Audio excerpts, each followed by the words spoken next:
গাজায় যুদ্ধবিরতি আলোচনার পরবর্তী ধাপে অংশ নিতে মিশরের কায়রো পৌঁছেছেন ইসরায়েলি প্রতিনিধিরা। মিশর গাজা সীমান্তের চলমান সংকট নিয়েও আলোচনা করবেন তারা।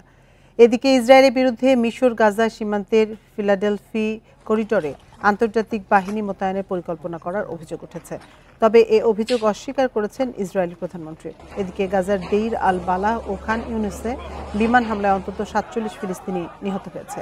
এর আগে বৃহস্পতিবার অন্তত ৪০ ফিলিস্তিনি বন্দীকে মুক্তি দিয়েছে ইসরায়েল। তাদের শরীরে নির্যাতনের চিহ্ন রয়েছে বলে জানিয়েছে ফিলিস্তিনি প্রিজনার্স সোসাইটি। ১০ মাসের আগ্রাসনে গাজার ৯০% ফিলিস্তিনি বাস্তুচ্যুত হয়েছে বলে জানিয়েছে জাতিসংঘ।